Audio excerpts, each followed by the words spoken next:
My name is Chad Hoover. My name is Brandon Overstreet. My name is Russell Goen. My name is Alfonso Jack. My name is Lisa Bennett. I'm Jack Snore. Cody Prather here. My name is Matt Ball. My name is Josh Carter. My name is James Bush. My name is Luke Stocking. My name is Jeff Jones. Brian Volpe. My name is Jeff Hodge. My name is Kevin Franklin. My name is Jamie Clancy. My name is Lonnie Ellaby. My name is Randy Howell, and you're listening to the Faith and Fishing Podcast.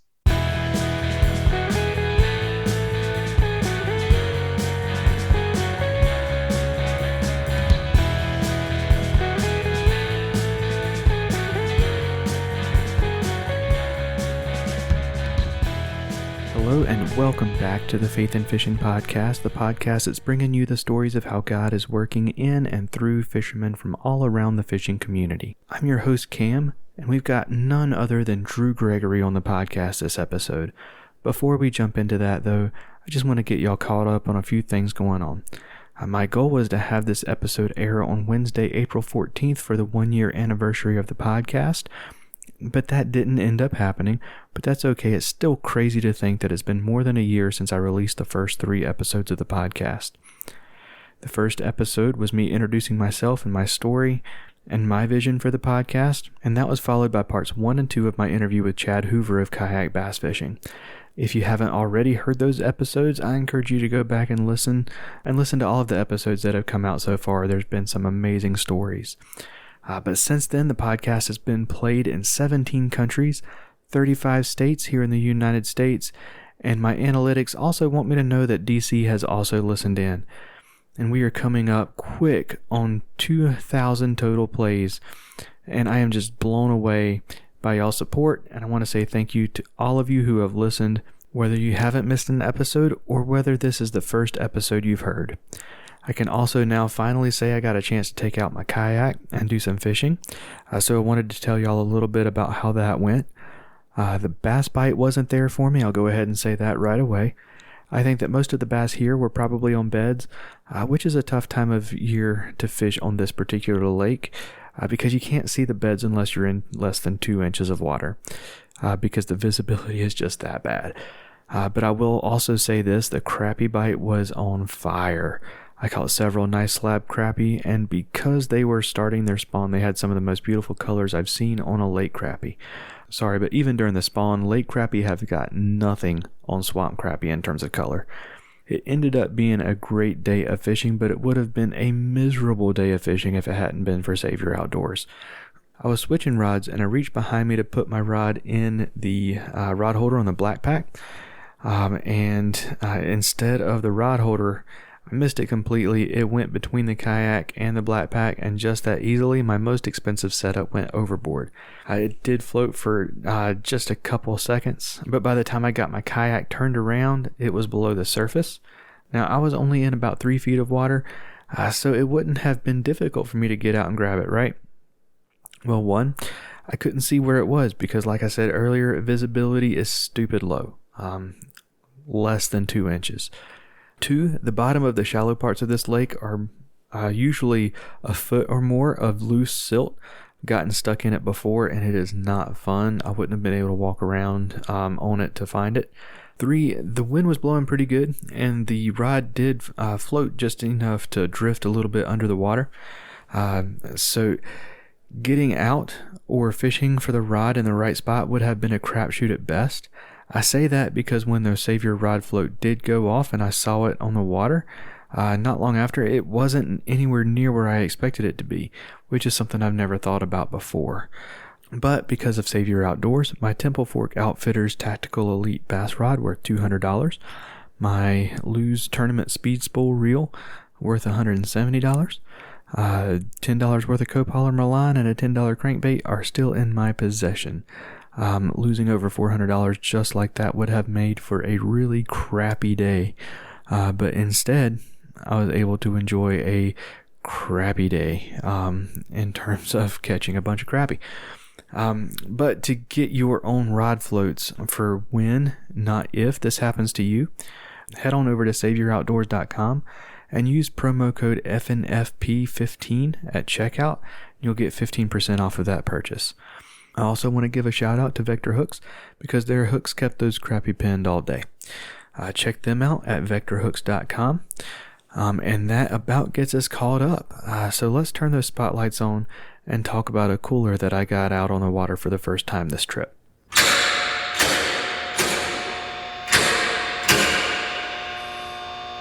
Alright, so one of my goals for the product spotlight was not to focus on products by companies that sponsor me or that I represent on a pro staff. So with that being said, I know this is another Perception Kayaks product, but I am not on their team or sponsored by them. Though Perception, if you are listening, I wouldn't mind a phone call. I just really love my kayak, and I was really impressed by this cooler.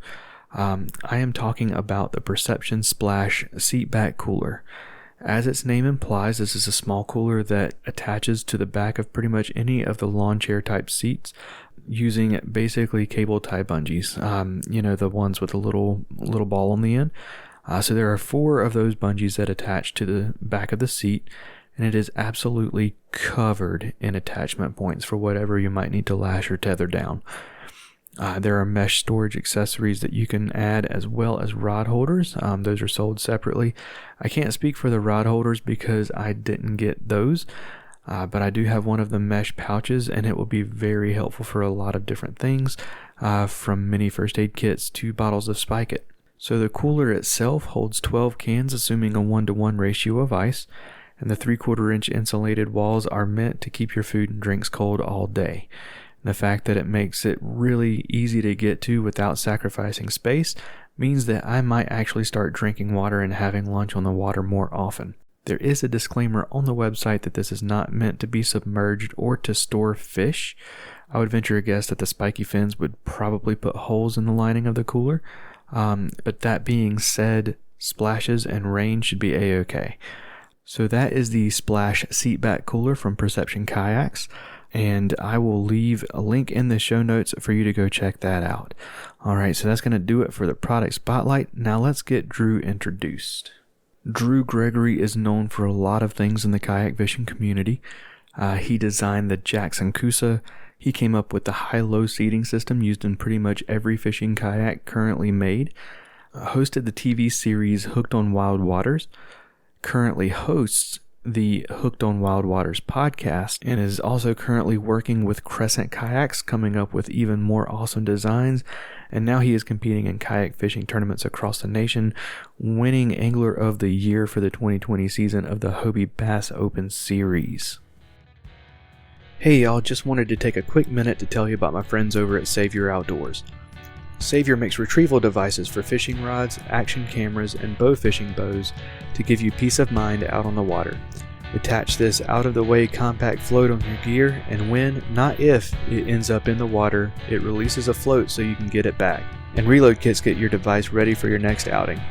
Head on over to SaviorOutdoors.com, that's SAVUR Outdoors.com, to learn more, and hit the shop tab and use promo code FNFP15 to save on your order.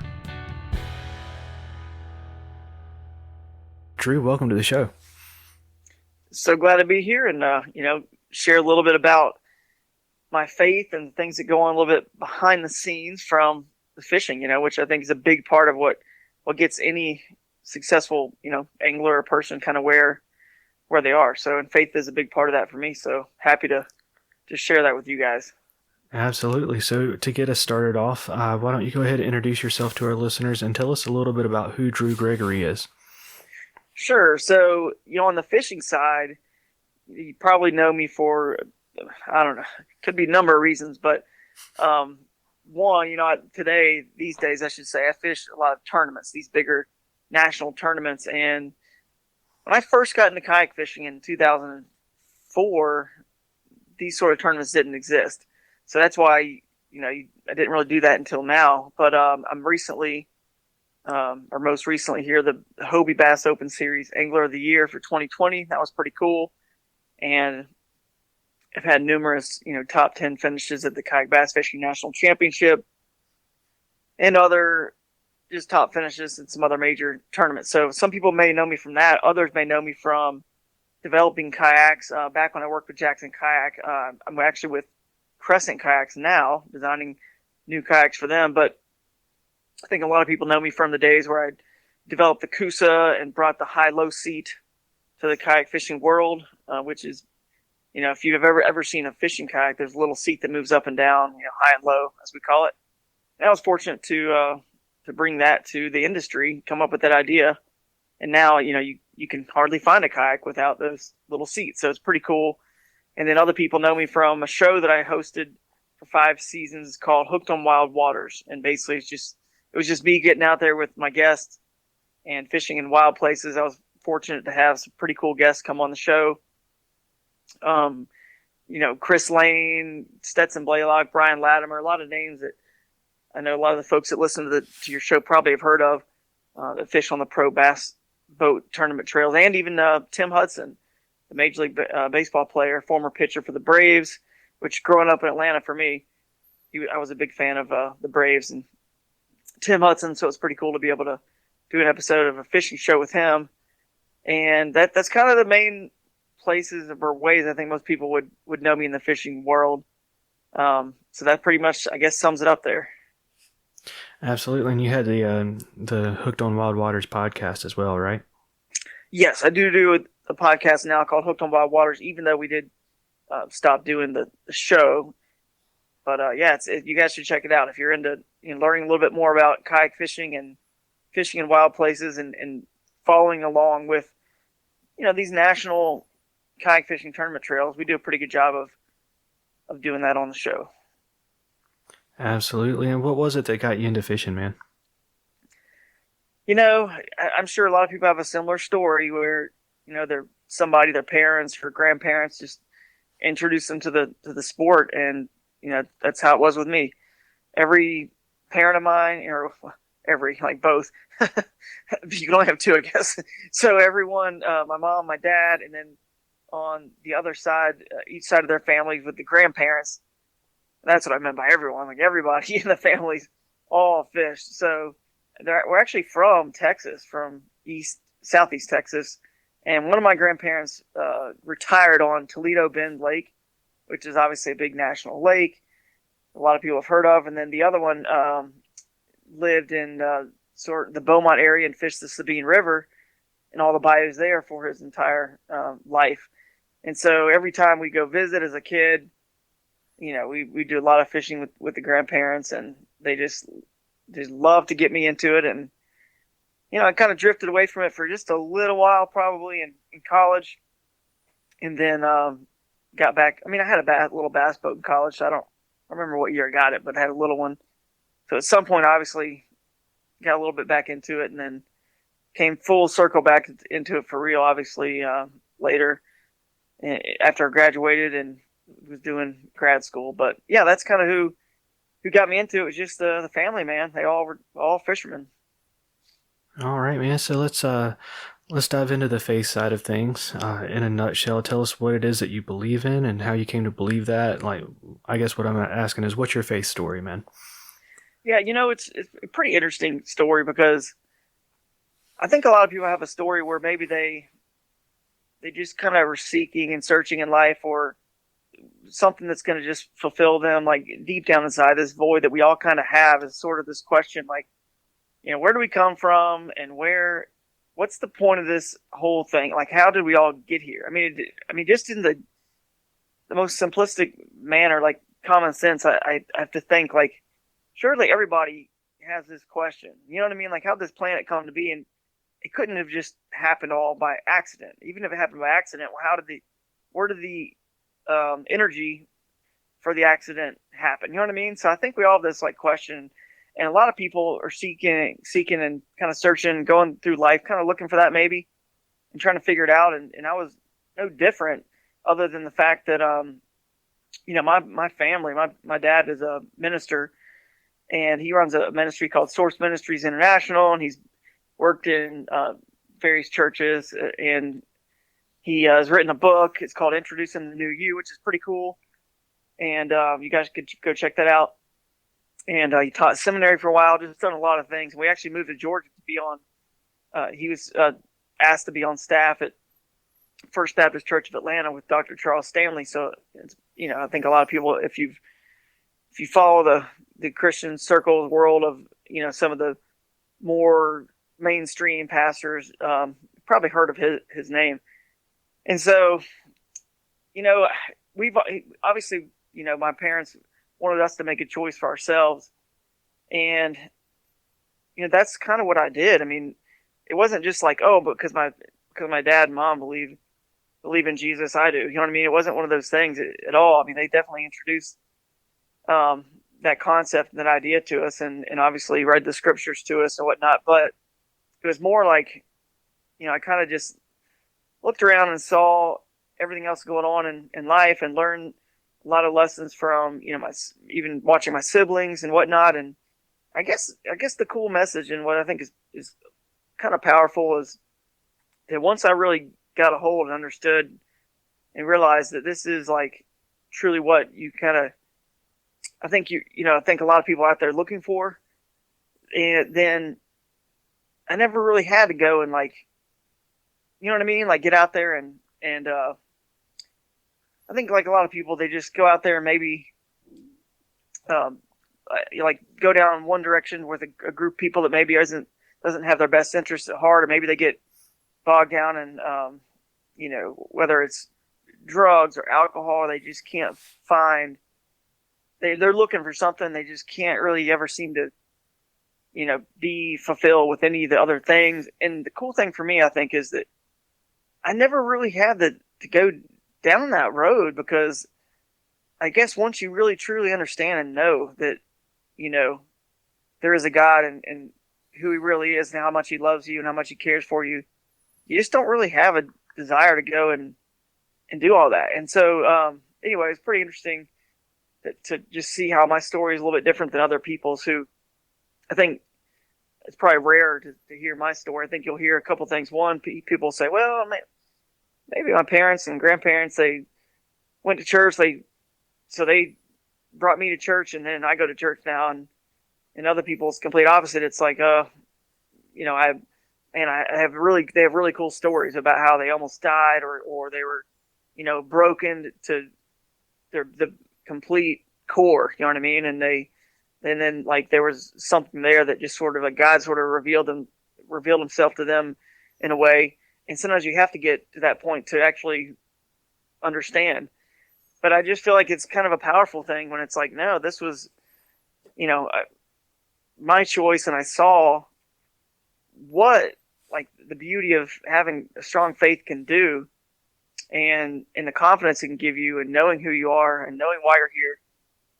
And then I never needed to ever seek in any of those other areas. You know what I mean? So anyway, that's kind of what my story boils down to. And, and obviously I'm sure we can get into a lot more of it, and how fishing really plays a big role in it, and reveals God's creation and beauty to me, and hopefully a lot of those out there who are listening to your podcast. Yeah, absolutely. And I think it's interesting. I have gotten a chance to hear a lot of these stories, and it seems like everyone who has they grew up in church and never had that big epiphany moment, they always envy the ones who have that really crazy story, and then those that have the really crazy story envy somebody who doesn't have that.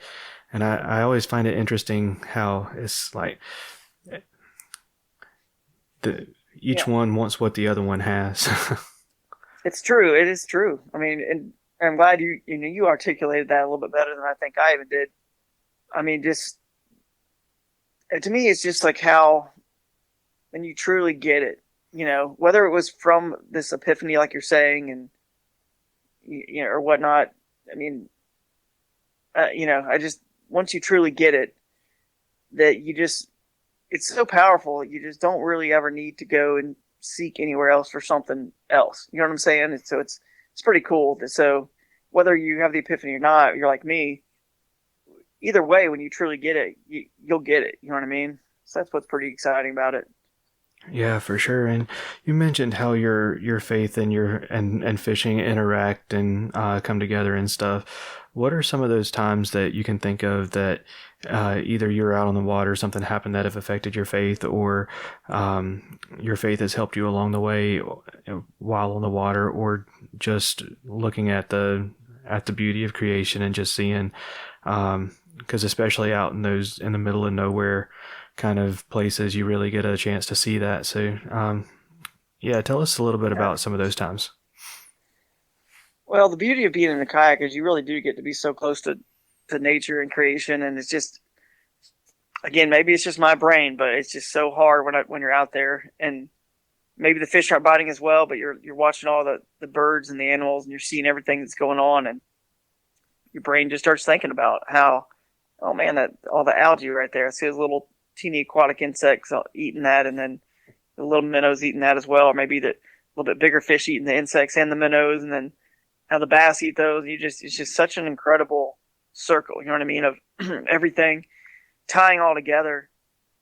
It's just completely unfathomable. I mean, we just live in a world that, you get sort of desensitized to the fact that when you really actually focus and try to even wrap your brain around all the matter on this planet and the ecosystems and how diverse they are and the creativity involved in it, and how, exactly far away we are from the sun to be so perfect temperature where it's just literally one of these, I don't know where, there's some better stats on some shows I've seen, but there's some things that talk about, man, if the earth was, just a few miles closer to the sun or a few miles further away, things like that it just wouldn't be the same. Life couldn't be sustained and whatnot.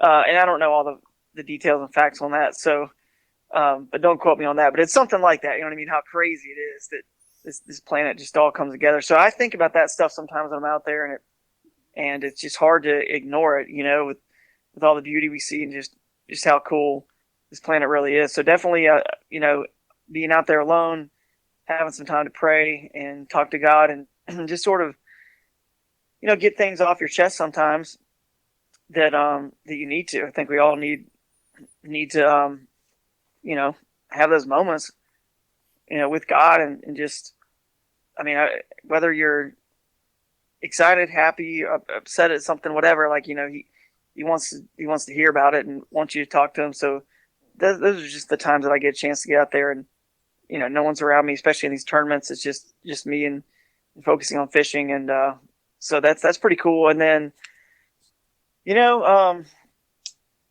other thing that I really get, excited about is just, the friendships that are created as well through the fishing industry. And I don't know if this is exactly, I can't remember the question, but I was going to touch on the friendships that you get to have as well in the community. But, I do love the fact that so many folks in the fishing industry they do see things a little similar, and they really get the nature and the creation and just how incredible, God is, and to give us a little community in a sense. It's like a church when you think about it. I mean, that's kind of what church is at the core. It's just a community. So we have those communities out there and get to, share our stories and share our faith and just have a brotherhood and people we can kind of rely on and lean on as well when we go through tough times. So that's a pretty cool part about the fishing, aside from just being out there in creation, really, seeing God's beauty at work, on display on the water. Yeah, for sure. And there's just something about the kayak fishing community too, because even someone like me who doesn't really participate in tournaments very often, you're out on the lake and you end up coming across someone else in a kayak, and you end up having a 30-minute conversation before you realized what happened. And you're giving each other baits and stuff to try because that's what's working for you and stuff. That it's just a really awesome community that I've really fallen in love with. Yeah, that's true. That is true, man. Kayak fishing is unique for sure, and maybe it's I don't know if it's the manpower kind of only part of the sport, or just the fact that we are so quiet. We get to be so quiet and sneak up on fish a little bit more, and just if that just feels more pure and I don't know, pure and more natural. And so that sort of anyone who it's kind of like fly fishermen have a natural sort of bond. It's kind of similar in a way, right? And I mean, sometimes they can come across a little bit uppity, but hopefully kayak fishermen don't ever, if that's the best word for it, it just feels like a more pure form of kind of doing what we do. Hopefully we never come across uppity, because I don't have anything against any of the other, ways to catch fish, but that could be something to do with it. I'm not sure. For sure. So this is a question I always ask all of my guests, and I have always gotten some really awesome responses from it. But what fishing story or memory means the most to you? Yeah, that's a good one. That's a really good question. There's so many. Oh man, I'm trying to think of like the best one, right? That I want to tell. Honestly, the best one of the best memories I've ever had was fishing with my dad. And you see, what's cool about fishing, and I was named after a fisherman. Andrew, he was a fisherman in the Bible there, and I don't know if my dad, he loved to fish, so I don't know if that was on purpose or if they just like the name Andrew. But what's cool is they had a lot of time, disciples did, and to obviously fishing it's not just constant action, right? There's a lot of downtime. They had a lot of time to discuss and talk out there, and so did my dad with myself. So that was pretty cool as a kid. And I'll tell one specific story here in a minute, but just in general, why this means the most to me is the fact that all the times my dad was taking me fishing as a kid, I thought we were just fishing. You know what I mean? And Right. My dad was really just catching up with me about life, explaining things about the Lord.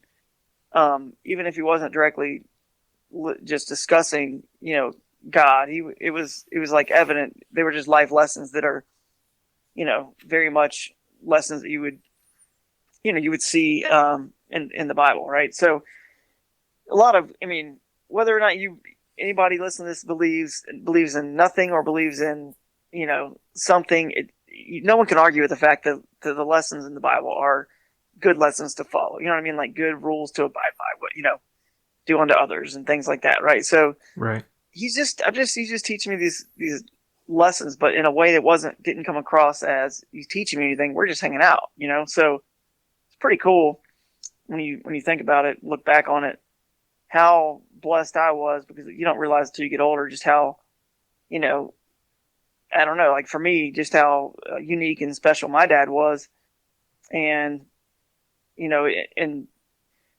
I don't know. So that was just the time on the water with him, and just all that he imparted with me.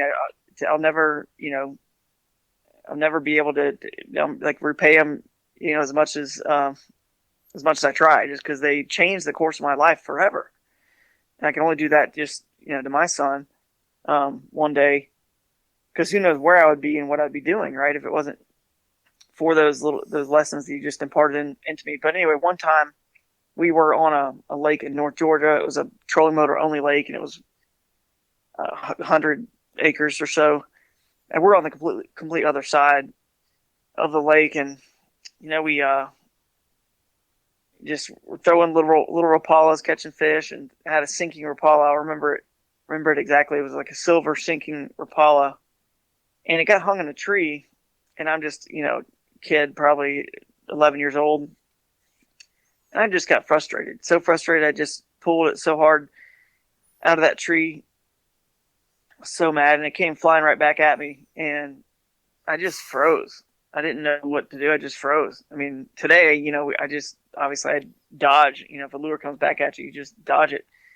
I just froze. It just went straight into my neck, and right into near my jugular, really, just right there. And we're on the other side of this lake, and my dad's just like, oh man, just praying to God, and just turns that motor on high and gets his back and try not to have me freaking out, But I had to eventually go all the way back to Atlanta. We were probably an hour away from a hospital, and we cut the hooks off. We had it taped on my neck so it wasn't moving. And the doctor, when we got there, he did say, like, look, if this thing would have been just another inch this direction, it would have hit this, the main jugular, and it could have been bad given how much time it took us to get all the way across that lake and get back somewhere. So, it was just a crazy story, and just one I'll never forget, because obviously I got nailed by a rapala, sinking rapala minnow in the neck, but in general, just all the time with my dad, all of them, just all the experience that we've had imparting so many good words of wisdom. Yeah, for sure. That's awesome. So, whenever I first started this podcast, I asked my fishing buddy for help coming up with questions to ask that he hasn't heard on other podcasts that he wants to know the answer to with some of y'all that are going to be coming on here. And the question he came up with, it's ended up being a fun one. But whenever you're out fishing with somebody, what is your typical conversation centered around? Yeah, that's a good one. So I guess it just depends on the person, obviously, because I mean, sometimes I have friends that we're just so hardcore on the fishing, that it's so hard to even get past it. We're just so locked in, you know what I mean? Right. And then I've got other friends that it's more, we're going to go fish, relax, camp out. I mean, I still have a hard time ever relaxing. If people know me and they've ever seen me fish, I don't ever stop casting.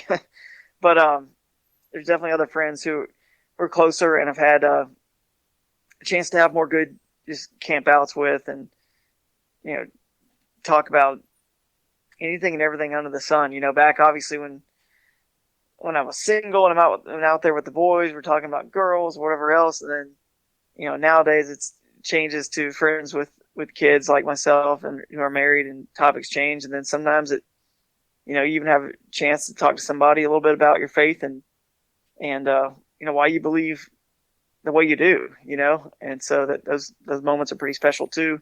And I'm not very pushy. I think a lot of folks out there know I'm a believer, but I'm always trying to do the best in our day and age to kind of toe that line where, you kind of get annoyed when people are constantly pushing pushing political agendas down your throat, and then you also get annoyed when people are pushing anything down your throat. So I try never to be overtly pushy about anything, but always give thanks and glory to God and appreciation to Him after events and that I fish, so that people know. So when I am on these trips, if somebody ever has a desire to ask me a question about it, I certainly,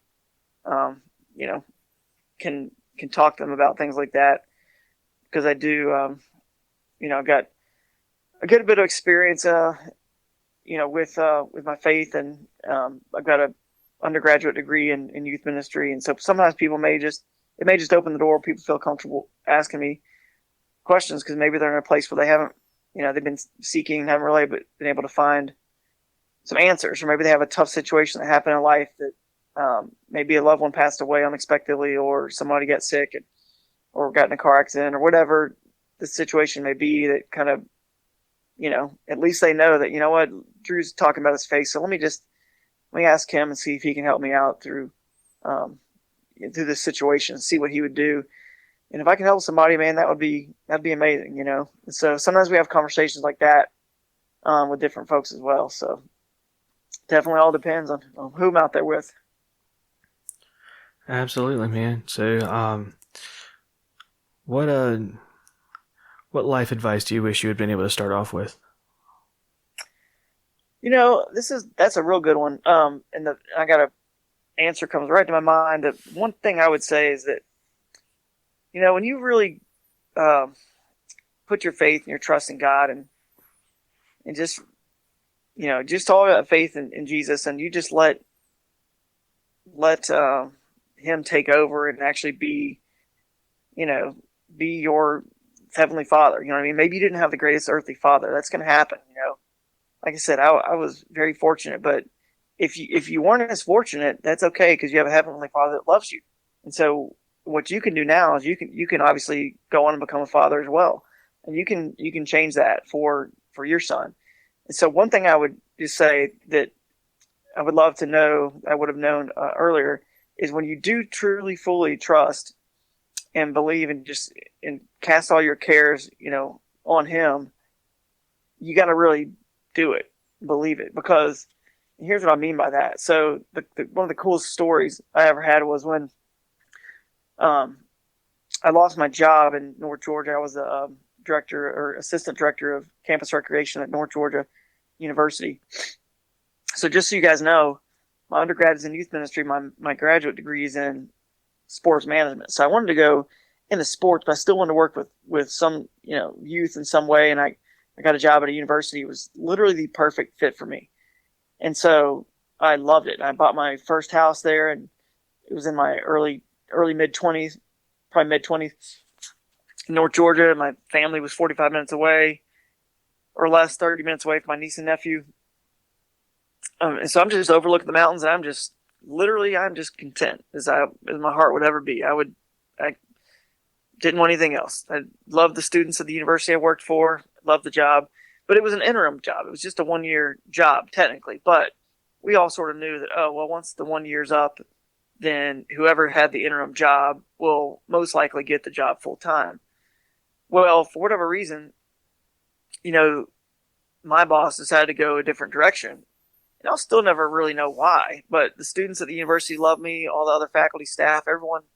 I mean, it was just kind of a shock to all of us that I didn't get that full-time job. And so, and it doesn't even matter why I didn't or that I don't understand, because I understand now. The bigger picture was that God wanted to shake up my life and get me out of that situation because I was so content, and He had something better in store for me in the works, right? So I ended up getting a job in South Carolina as the director of campus recreation. And at the time, I thought, that's cool, man. I lost my job, but now I get to be the director of it all, not the assistant director. I get to run the show, and that's what God had up his sleeve. But no. It was much greater than I could even imagine. And so, but the point, I guess, going back to when I lost that job in North Georgia, I was so upset at God. I've never been that upset at Him in all my life. I mean, I was just furious that how could this happen, and why are you allowing this to happen, right? And then, I mean, I was just so upset. And today, if you look back on it, when I went to South Carolina, I was in a small town. I wasn't near my family. I had nothing else to do but go fishing. And, I just got into kayak fishing a few years earlier. So I just kayak fished nonstop. I mean, nonstop. And to the point where, I was developing a brand, which I didn't know that's what I was doing, but it was just becoming a brand, and getting sponsors and things like that. And it started to become very clear, like, man, there could be a way I could do this for a living, working fishing for a living, which eventually led me to doing that full time when I teamed up with Jackson Kayak to design the Kusa kayak. So, and today, fast forward, 11, 12 years later, I've been working and fishing full time. It never would have even crossed my mind when I got out of grad school or when I was working at the University of North Georgia. It never even crossed my mind once that I could be making a living fishing out of a kayak, I mean, the thing that's just so much fun to me. So now think about how dumb I felt in a way. I just felt silly that I didn't trust God anymore, that I did when I was so upset at Him for losing that job, is just not trusting Him to know that, like, He's got your best interest at heart. It doesn't always appear that way on the surface, but the reality is He's just trying to get you in a better place for where you need to be. And sometimes they're even greater than your wildest dreams. And that's what happened to me. So now when situations occur and come about in life, this is kind of getting full circle to your question. Now when something does happen that's frustrating, life doesn't go your way, that's just how life is.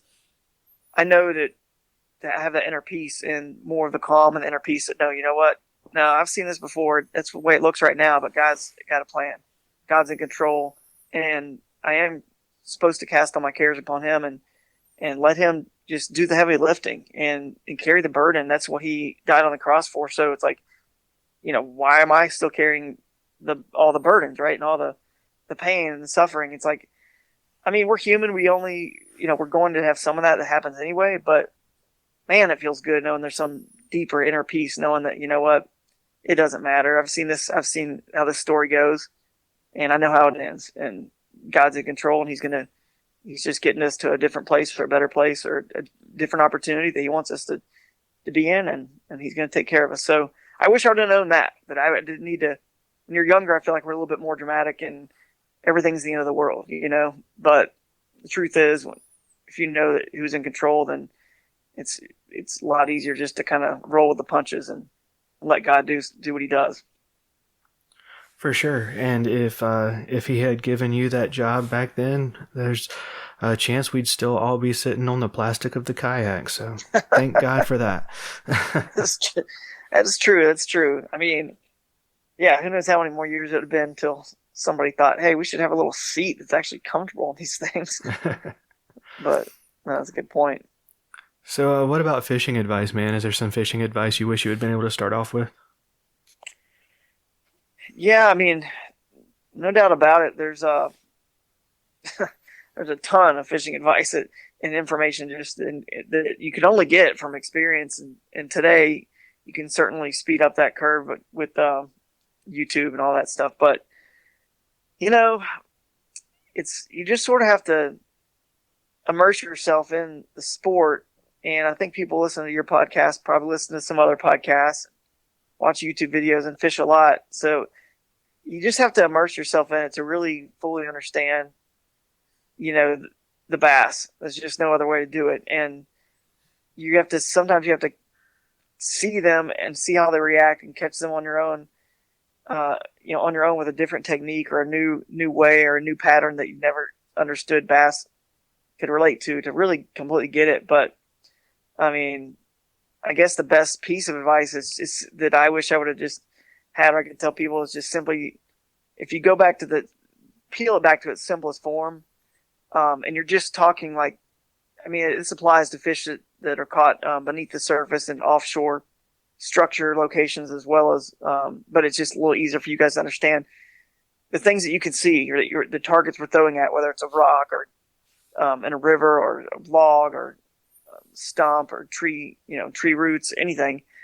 I mean, the simplest form or the way to explain it is just that bass are ambush predators, and the same way you would not, if you were, I mean, not that anybody out there would do this, but if you were going to try to jump somebody or mug somebody, you would not go to the most open lit alley out there. You would just not do that. You wouldn't do it in broad daylight as much. You would do it behind the shade or the cover of some object, and that's the way they are. They're ready to pounce on anything that stops, that swims by and stops by their area. And so my goal is just, in the way I fish, is just to hit as many of those targets as possible. And if you can use your imagination and picture a bass is behind every one of those pieces of structure, then it just makes it a little easier throughout the day. But obviously they can't live just like, there's not somebody waiting to jump you around every, next turn of a corner. It's the same way. There's not obviously bass on every piece of structure, but just keep doing it and keep grinding, because it's about the number of casts most of the time when they're aggressive. Once you get in the water temperature in the 55 to 60 degree range, up to the 80s and 90s, it's just make as many casts you can and pick apart as many of those ambush points, and it's really a numbers game. And so if you can do that and learn to cast well, that'll make a big difference, because casting well is important, because they only have so much of a range they will ambush from. You can't miss it by a whole lot and expect them to still run and chase it. So anyway, but that's some advice I'd give, and just stick with it, guys, and you'll keep figuring it out and learn more every time, I'm sure. For sure. And I know you're mostly a bass guy, but is there is there a particular fish that sits at the top of your bucket list? Yeah, I mean, it's one of those that I always say it's almost like unfair. You almost have to say one for salt and one for fresh. Yeah. And for freshwater, sure. I mean, for bass, I've always called the smallmouth bass 1A and the shoal bass 1B. They're just, such cool fish. They love rivers, and I love rivers. So that's kind of 1A and 1B to me. And growing up in Georgia, I had a lot of opportunity to catch a ton of big shoal bass. I think I probably caught, at least 50 over 5 pounds, and they're just a fun fish. So those are two good ones from freshwater. And then saltwater, I've been fortunate to catch a good number of saltwater species too. But I would say sight fishing redfish is one of the most fun things there is to do. But if you want to take it up one more notch, go try sight fishing a fish that lives in some real clear water, like permit or bonefish on the flats in the Florida Keys or Bahamas or somewhere else, where they live, or South America, Central America, because it's just nothing like being able to see a fish from so far away, put a cast on target, and watch them come eat it, and they just have no clue that you're there and what's going on. So that's definitely a couple species I would target in salt that are high on my list. For sure. And what about a particular fishing spot? Is there one of those that sits at the top of your bucket list? I think it's high on everyone's bucket list, but I've done it a few times. But the Devil's River is very cool out in West Texas.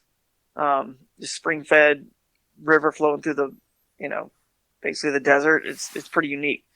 So that one's a pretty cool one. And I'll mention another one if you ever want to catch a shoal bass in Georgia. Their scientific name is the fish of the waterfalls, and shoalies are one of the coolest fish ever. So you gotta go try to catch them either in the Flint River or the Ocmulgee River in Georgia. It's pretty cool environments to catch them in, and believe me, there are plenty of rapids and quote unquote little waterfalls in those places, and they're beautiful. So I'd go check those out for sure. All right, man. So with all of our guests, we do a segment. It's pretty self-explanatory, but it's called What's Your Favorite? So I'll ask you your favorite in a few different categories. All right, cool. So to start us off, what's your favorite scripture? It might be generic as all get out, but Philippians 4:13 is it's inspiring when you're out there on the water fishing, and I'm in a tournament, and it just feels like there's no way you're ever going to get through, or you're never going to catch any fish, or even come close to winning. But you just keep in mind, I can do all things through Christ who strengthens me. It's just pretty inspiring, man. I know it's the generic one that a lot of people probably use, but for sports, it just fits with what we do, For sure. And what about a particular Bible story? Particular Bible story. That's a good question. Gosh, man, there's so many that come to mind. Making me kind of pick one. I'll try to go out on a limb here a little bit, and it was like the parable of the talents, I believe is what it was. And okay, I think I'm thinking the right one, where the multiple people came and worked for I'll just kind of paraphrase this, worked for the basically the farmer, let's just say, and some of them got paid for all day's work, and some of them only worked part of the day, and they got paid for that. And where they got the ones that got paid for part of the day, the guy decided to pay them the full amount. And I don't know why this story is pretty cool and why I like it, and the point really is, it's like, I think most people would just be frustrated that, hey, how come so and so got paid the same amount, but it didn't change their pay, and it wasn't their agreement with the farmer. You know what I mean? So I've always taken from that, like, what, that's true. I'm not going to look at what other people got, be jealous. Let's say even in fishing, the fishing industry and the fishing world, if somebody else has something really good that happens to them, you know what? That's what they got. That's what their agreement was with, and that's that has nothing to do with me. I'm very happy for them, and this parable sort of like puts that into perspective. And so, for example, if I don't know, I'm trying to think, Chad Hoover or Christine Fisher or other big names in the kayak world, Russ or Snyder's or Jody Queen, you name a big name. If they were to get a Toyota truck deal or a Nissan deal or a Ford deal tomorrow, the younger Drew would probably have been like, I'm a little jealous, and I'm a little, that should be me. But then when I really kind of think about it, kind of tied into this parable a little bit, it's like, hey, wait a second. that's only going to open up doors for the rest of us, because it's not like there's only one truck manufacturer. You know what I mean? It's like that's going to open up doors where the industry in the truck industry, for example, would see the value in kayak fishermen. So I guess, long story short, back to the parable, it's like I just sort of started to realize that was about, if you make a deal and if you work a deal with somebody and you agree to come to agreement on a wage to work for and do it, and that's what you got paid, then that's all good. You should be content, be happy, and not concern yourself so much, and let it ruin, what somebody else gets or doesn't get, what happens with them, because that just had nothing to do with you. It didn't take away, those guys didn't get less because the other guy, or didn't get less time to work or less opportunities to work because you paid the one guy more. So anyway, it's a pretty cool little story, and it has to do, I just take it always as a lesson for my life about, not being bitter or jealous towards other people, and just letting God do what he's going to do with me in my life and in the deals and professionally that I'm able to work out. And it could obviously apply to more than just this professionally. So that's a pretty cool story. For sure. And what's your favorite fish to catch? Favorite to catch it's definitely got to be, I'm definitely going to say obviously the bass, just because they're a puzzle to figure out. And then smallmouth bass, I called them 1A earlier because they really do fight the hardest and the fastest in my mind. So they're right there with the shoal bass. They're right there, man. It's hard. See, because shoal bass do eat bigger lures, and that's kind of fun to throw big stuff out there and have them sort of just engulf the whole thing. And so it's kind of tough. For sure. And what about your favorite to fish for?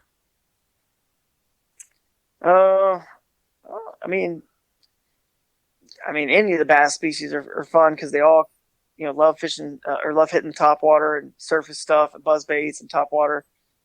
Just, if you're going to pin me down, I'll just, since I said smallmouth for the other one, I'll say the shoal bass for this one. All right. And what about your favorite fish to eat? I would say to eat is probably going to be something like flounder. It's a little sweet. But if you're talking about fish that, back in the day when we used to actually catch and eat a lot of fish, or bass, I should say, catch and eat a lot of bass when I was younger with my dad. There's nothing like, bluegill, just like, crappie or bluegill. They're pretty good. Walleye is amazing. I live up in Northeast Ohio now, so Lake Erie's here. Everyone loves their walleye around here, that's for sure. And that lake is just loaded with them. So those are all some of my favorites. For sure. I'm looking forward to the time where I get to try walleye for the first time. Oh, yeah. It's good, man. Definitely good. All right, man. And while we're talking about food, what's your favorite fishing snack? Well, I always get made fun of for this one, but my favorite snack on the river is honestly just a can of soup. And usually people say I should be sponsored by Campbell's or Progresso or somebody, because I just bring a can of soup because it's so quick to eat and it's hearty and it's simple, and I don't care that it's cold. It doesn't even bother me. It doesn't taste any different when I'm out there on the water, because you're just so hungry and it's just so good. And you can just drink it right out of the can. So it's kind of my favorite, favorite snack on the water. I was getting ready to ask if it was one of those times where you pour a thermos before you go and it's still hot whenever you drink it, but yeah, you drink it cold, huh? Some people have done that. I probably would be better, but I just too lazy to even do that. I'm just so focused on the fish, I don't even care. I'd rather spend that time rigging something else up or getting prepared for the fish. I hear you. So I won't ask for any GPS coordinates or secret spots or anything, but what's your favorite body of water to fish? Yeah, it's got to be somewhere over there in Georgia again. Like I said, the Flint, the Ocmulgee River, the Chattahoochee, one of those as a shoal bass. It's one of those for sure.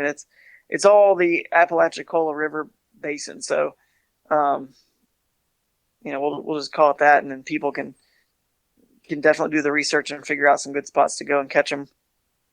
They're in most of that whole system. The shoal bass are, so you can find them, especially above what we call above the fall line, which is basically a line of the cities of Columbus, Macon, and Augusta, Georgia. Anything northwards, it's going to be a little bit better for quantities of shoal bass. But yeah, that'd probably be the location.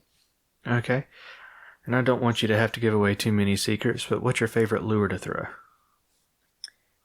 Well, it's really not giving away too much because people, pretty much know me for fishing the chatterbait. So they already know that's what I throw a lot of, and because I like to move and fish fast. So, definitely the chatterbait. The one I like to use is Z-Man Project Z chatterbait. Okay. It's not the most expensive one. It's not the jackhammer, but it's not the least expensive like the original. And if you put a soft plastic bait on the back of that, like one of their diesel minnows or their little 4-inch swimmers or something like a razor shad, and just keep throwing that as many times as you can, covering new water. I mean, eventually you're going to run past something that'll want to eat it. For sure. And last but not least, what's your favorite time of year to fish?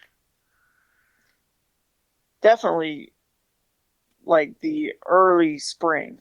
We're coming up on it right now when the fish are just at their, in my opinion, just kind of at their dumbest. The big females at least are. They just are ready. They're just so ready to, lay their eggs, and it's kind of like, when your wife's pregnant, she has those weird cravings. She eats like crazy.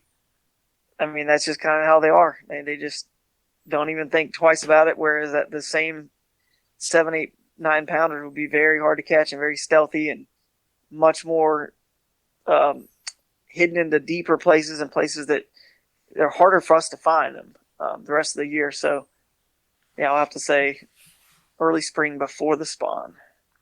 That's funny. We just had an episode air with Dan Perry, and he said the same thing about them being dumb that time of year. So. It's the truth. It is. It's amazing how they get. But I guess they're thinking about, basically just thinking about food, and right after that thinking about, Yep. reproducing. So thinking about sex and food. It's like, hey, I've never been dumber than when I was young and out there in college and whatnot. And that's like the first two things are always on my mind every day. So I guess it applies to fish, right? That's funny, man. But yeah, it definitely applies to fish. They get pretty dumb, and those two things are on the top of their mind. For sure. All right, man. Well, we're going to start wrapping things up. So if you would, let us know what it is that you have coming up for you. Sure. I'll be fishing, really focusing hard this year on the Hobie Bass Open Series to try to defend that Angler of the Year title. But I'll also, this year, so last year I didn't fish enough events to qualify for the KBF, Kayak Bass Fishing's Angler of the Year title. And I'm going to definitely fish enough to qualify this year. So I hope to be in the hunt. Basically, at the end of the year, these two series have championships, and I just want to be in the hunt for the Angler of the Year on each of those trails, and then let the chips fall where they may at the championship events. And then also I'm going to fish some of the BASS, the Bass Nation Kayak Series as well. They don't have an AOI on theirs, but I'm going to fish some of theirs, and I just want to make sure I can qualify for the Bassmaster Kayak Classic. It's really the Bass Nation Kayak Series Championship, but I've been calling it the Kayak Classic. It's held in conjunction with the Bassmaster Classic. I'll be fishing the first one of those this year in June. So those are the three major trails I'm going to fish. And then my goal, qualify for the championships and then be in the hunt for AOI. And then on the bass side, qualify for 2022 Kayak Classic as well. So we'll see how it goes, man. And then in the meantime, just do what I can with my podcast and producing some content and creating some new different projects that you guys I'll be able to announce and talk about more later. I'm in the works right now, and helping hopefully more folks learn more about fishing, and then anybody who eventually get to know a little bit more about or know a little bit closer can even talk to them a little bit about some faith along the way too. So for sure, it looks like what my years is like, and love on this wife of mine and my little boy as much as possible in between. I hear you. And I'm going to give you an open floor for sponsors and supporter shout outs. Yeah, sure. I've been blessed to have a lot of sponsorships and support. And one of the things I'm actually going to talk about on Hooked on Wild Waters one of these days is the whole episode on that. But I'm just going to mention a few of them here. And if you guys can follow along at Drew Gregory Fishing on my YouTube channel, on Facebook, Instagram, it's pretty much the same everywhere, Drew Gregory Fishing. And you'll hear more along my path, along my journey this year about all the sponsors and the products I use. But my headline sponsor is Real Tree Fishing, and I have to thank them for just stepping up and seeing, the value in coming on board in such a big way and supporting me in such a big way, so that I can get out there and do what I do. And then I've mentioned them already, but Z-Man Lures has been there for a long time, and a great company filled with a ton of people with great faith as well. So I love how they run their company in every sense of the way. And also Crescent Kayaks, similarly. I mean, that's kind of where I do more of my full-time work now, is developing the kayaks for them, and James Durbecker over there in the crew. The entire Crescent Kayaks family is the most genuine group of people I've ever met, and they care about me and my family so much personally. They'll do anything for us. I do anything back for them, and so it's just really special to be part of that family and the faith that resides there as well.